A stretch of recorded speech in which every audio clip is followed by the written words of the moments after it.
এক মাস সময় পেরিয়ে গিয়েছে, কিন্তু এখনও অব্যাহত আরজিকর কাণ্ডের প্রতিবাদ কর্মসূচি।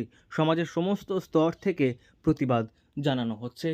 কবি, সাহিত্যিক, শিল্পীরাও প্রতিবাদে পথে নামছেন। আর এমন সময় নিজের গানের মাধ্যমে আরজিকর কাণ্ডে বিশেষভাবে প্রতিবাদ জানালেন বিশিষ্ট লোকশিল্পী জীবন কিশোর চ্যাটার্জি। দুর্গাপুরের ইস্পাতনগরীর বিজন এলাকার বাসিন্দা এই লোকশিল্পী বিশেষভাবেই সুপরিচিত। আর তিনি আরজিকর কাণ্ডে গান বেঁধেছেন, যা ইতিমধ্যেই ভাইরাল হয়েছে সমাজ মাধ্যমে। এখন আরজিকরের ঘটনা তো নতুন করে কিছু বলার নেই। আর আমরা তো কোনো রাজনৈতিক লোক নই যে আমরা কোনো রাজনৈতিক মঞ্চে গিয়ে আমাদের কথা বলবো। ফলে আমরা যা বলতে চাই আমরা সবটাই গানে গানে বলি। আমাদের এই সময় একটা পরব এই রাঢ়বঙ্গে চলছে, ভাদু পরব বা ভাদু উৎসব। ভাদু জানেন, ভাদু একটি সমাজসেবী মেয়ে ছিল যার এরকম আকস্মিক মৃত্যু ঘটেছিল। আমি কোথাও যেন একটা মিল খুঁজে পেয়েছি এই অভয়ার সঙ্গে। আমাদের এই ভাদুর কোথায় একটা মিল খুঁজে পেয়েছি, এবং ভাদুর কাছে আমার এই নিবেদন, আমার এই আবেদন যে চল একবার আরজিকরে গিয়ে দেখে আসি কি ঘটছে। হ্যাঁ, এবং বিচার হোক, আমরা চাই বিচার।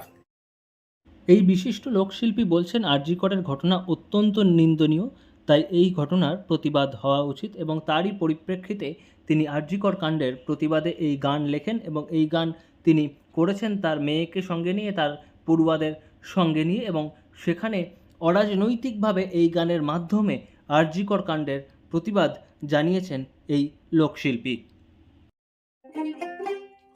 চলে ভাদু চল, আজকে করে চল, ডাক্তার বোনকে মেরে ফেললো হায়না পিশাচ দল। চলে ভাদু চল, আজকে করে চল, ডাক্তার বোনকে মেরে ফেললো হায়না পিশাচ।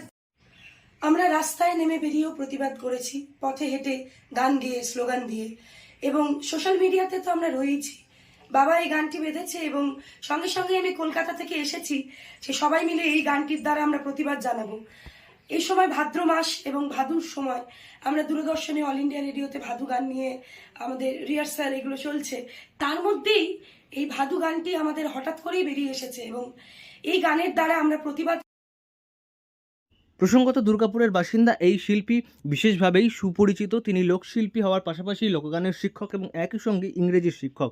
অন্যদিকে তার মেয়ে, তিনিও একজন সঙ্গীত শিল্পী এবং লোকসঙ্গীত নিয়ে রবীন্দ্রভারতী বিশ্ববিদ্যালয় থেকে মাস্টার্স করছেন। তিনিও বাবার সঙ্গে এই গানের তাল মিলিয়েছেন, এবং একই সঙ্গে নিজে একজন মেয়ে হিসেবে আরজিকর কাণ্ডে বাবার গানের সঙ্গে গলা মিলিয়ে প্রতিবাদে সামিল হয়েছেন তিনিও। দুর্গাপুর থেকে নয়ন ঘোষের রিপোর্ট, লোকাল 18 বাংলা।